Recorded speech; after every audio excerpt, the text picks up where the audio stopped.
Hello everybody and welcome to Sin City Living. My name is Jason. I'll be bringing you today's episode. As always, please hit the like and subscribe buttons. We have constant content coming out for you guys every single day. And we would like to express our appreciation to our patrons. All those tips and support just going to go towards making the channel better, adding more games over time. We've never pulled a penny out of it. We're just saving it up until we're able to afford more games. Could be a while. If you're curious about it and want to help us get there faster, just check the description of the video down below. There's a few different ways that we can get there quicker. No pressure. We appreciate you guys just tuning in and watching. If you have any strategies, questions, suggestions, anything you would like to see, be it craps, baccarat, hideout, blackjack, or just casinos or Vegas in general, please email us at sincityliving.lv@gmail.com. Haven't gotten a whole lot of messages lately, so we haven't had too many that we could shoot for you guys based on requests, and that's our favorite thing to shoot. We love shooting those. And otherwise, I'm going to go right into today's video. So today's video, might be a little bit shorter than the others. This is basically part 4 of our 3 absolute best strategies for playing dice and how they work. How they work and what can happen. And I base this off the statistical likelihood of 15, 30, 45, and 60 rolls of the dice happening without a 7 and the likelihood of each individual number rolling. Now, with any of these strategies, it is, of course, the goal for a number to roll more than is statistically likely, and it certainly does happen. You know, maybe the 10 rolls 1 time less, but the 5 rolls an extra time, and maybe the 8 rolls 2 times less, but the 5 rolls 2 more times on top of that. That's what we're really looking for, especially with the power press method. The power press method is really looking for just one number to hit and break those statistics. But I prefer to show these based on the average of what's likely to happen based on just sheer statistical likelihood of the 36 combinations of the dice. And again, these are not the be-all and end-all. There are a lot of fantastic strategies. Many people have their own strategies, things based off regressions or hedges. And they're all good strategies. They're all viable strategies. There's nothing wrong with any of those strategies. They will all make money, for the most part, make money on excellent rolls. All right? These are just the 3 strategies that the dealers have observed over thousands and tens of thousands of hours and hands and rolls of the dice and strategies that we've seen that we have realized to us are the best strategies to play. The reason why is because the dealers want you to win. The dealers really don't like seeing a player stand at the table for 10 hours because you're probably not winning. You have some kind of uber grind strategy or uber head strategy that's just grinding, and you're not winning. You're not winning, you're not losing, but you're not winning. That's just, to the dealers, you're wasting your own time. We don't like to see that. We'd like to see players that just take the casino to the cleaners. Remember, this isn't our money. It's not our money, and in fact, we make most of our money off of you, the player, not from what we get paid by the house. The house, you know, you got to remember that the dealers, technically, most dealers, especially break-in places, get paid minimum wage. Most of us get paid minimum wage. We make our money from you. We only make our money from you if you win. So the dealers like to see players get big hits. So I want to talk, before I go into this, about the 15, 30, 45, and 60 rolls without a 7. Right? I look at those as decent, good, great, fantastic, or phenomenal. But they happen literally every night in every casino, every shift in every casino. 15 rolls without a 7 rolling probably happens once every couple of hours per table. Maybe you have a really ice cold table that doesn't happen, but you might have another table where they're just singing left and right, and they have it happen every 30 minutes. It certainly happens. But in general, on average, that's going to happen once every hour to 2 hours of 15 rolls with no 7. Could happen more frequently, could happen less frequently, but roughly right around there. 30 rolls without a 7.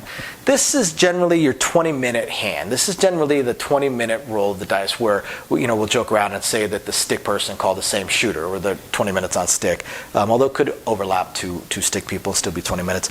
Again, this happens every night. Every night, pretty close to every single crew, every single table is going to have at least one 20-minute hand, if not 2 or 3.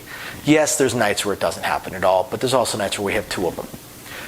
So in general, I would say this is likely to happen once per shift per crew, maybe once every 1 1/4 shifts, but it happens with some frequency. 45 rolls without a 7. At this point, we're pushing 35 to 40 minute hand. I know it seems odd that we only get 15 more rolls, but we're almost doubling the time. But when you start getting this many rolls, and these bets are pressed up to the point where it's slowing the game down a lot. Players have really pressed it up, they're really going for it, they're adding more and more. So there's bigger pause between rolls of the dice as we're paying these bigger and bigger and bigger bets and doing these bigger and bigger presses, assuming people are actually pressing. It hurts me deep to the soul to have a 35, 40 minute hand and nobody has pressed beyond a $30 or $25 bet. Those, the 35 to 40 minute hands rolls, those occur, I would say, once per shift per every 3 tables, per every 3 crews. Could happen more. I've actually worked a night where with 4 open tables, we had 3 crews that had a 40-minute hand in the same shift. Not at the same time, obviously, but although 2 of them were overlapped. So it can happen with more frequency, with less frequency, but I would say on average it's going to happen once per shift, once for every 3 or 4 crews per shift, roughly. 60 rolls. Now, at this point, you're pushing an hour-long hand. I would say this is about once a week per shift of 4 crews. If you have 4 tables open per shift, say swing shift, then swing shift is likely to have an hour-long roll once every 1 to 2 weeks. These are pretty rare rolls. Within the entire casino, this might happen once every 2 to 3 days across all the shifts. Okay, the 60-roll hand. Now, let's look at it. So, what did we have? Well, we had the Iron Cross, which is done properly on a $10 table. 3 units each with a 10 unit in the field. 3 units each on the 5, 6, and 8 with 10 units with $10 in the field. If you do 2 units on the 5, 6, 8, you're wasting your time. It's an improper Iron Cross. You're barely winning any money. You're wasting your time. You're not doing it right. So that was this player. This player, 3 units each, and that is this person right here. So the next person did 64 across, including the point. I don't have the puck on the table. It would have been including the point. And they did a mid-press method where they collect a little, press a little every single roll. Okay? And that is this player. And then the last player did 64 across. And they were a power presser. They would throw in more money to do their presses. They were really going for it.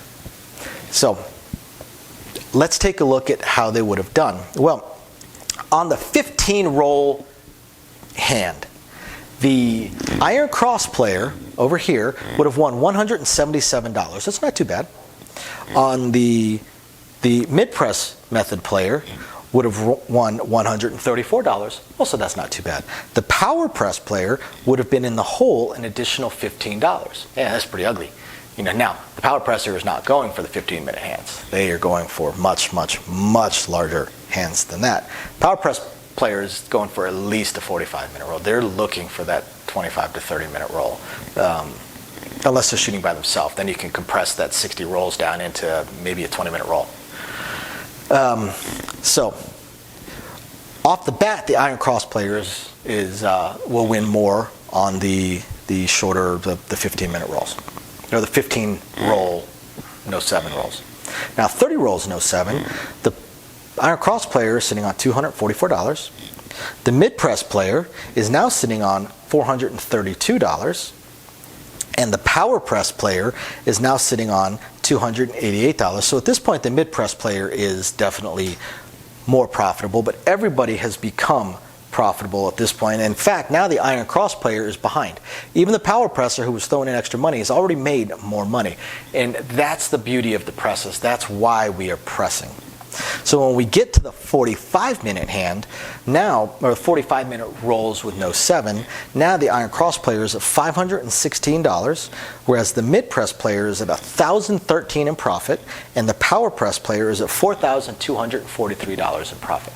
Now, before I get to the 60-roll hand, I want to talk a little bit about these strategies, and you see how they win more and less depending on the rolls and stuff like that. When it comes to strategies, what we always tell people is, what is it you are trying to do? What is your goal? And not what is your your goal money-wise, but what kind of rolls is your strategy based around? Is your strategy based around rolls of 6 rolls or less before a 7? Those are the uber grinders, the hedgers, especially the major hedgers, and the regression players. Those are players that are playing, that their target roll is the 4 to 8 rolls of the dice without a 7, before the 7 comes. So they're targeting the shorter rolls. That is how their strategy is designed. They may not realize it, but their strategy is designed that way. Their strategy is designed it isn't designed to win, it's designed to not lose. Two totally different things. There's nothing wrong with those strategies. Again, this is entertainment. This is supposed to be fun. Have fun. Be entertained. Right? Set yourself a goal of what you're going to win to walk away. I see so many people win enormous amounts of money, and instead of walking away, they give it all back. I just saw that the other day. The guy won $2,000 on a few $100 buy-in, colored it up, put it in his pocket. 20 minutes later, it had already landed on the table, been given back, and he walked away broke. So set yourself a goal of when you're going to walk away, take your money and go spend it on your husband, because you always want to spend your money on your husband or your wife. You can spend some money on her too. And I'm kidding, by the way. Luckily, my wife doesn't watch these. So what is it your strategy is designed for? Are you looking for the 4 to 8 rolls before 7 comes? Are you looking for the 5-minute rolls before 7 or 10-minute rolls before 7? Are you looking for the 20-minute rolls? That's the difference between the various strategies. What is it your goal? What is it you're targeting?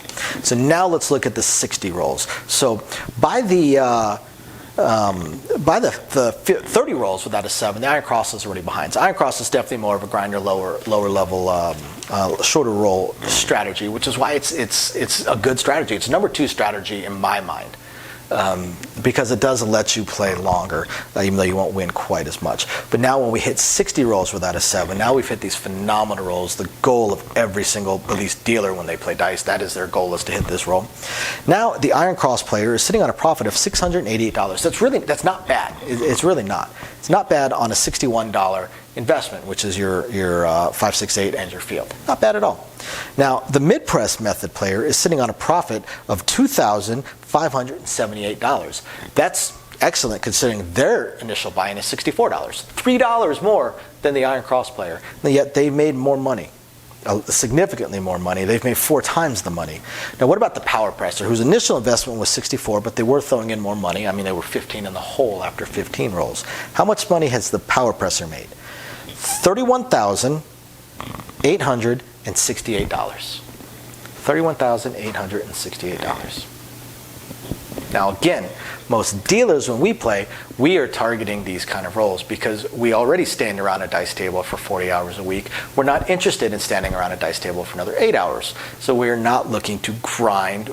Dealers, when we play, we're looking to win all the chips or none of the chips. We'll walk away with all the chips or walk away with none of the chips, depending on how the rolls go.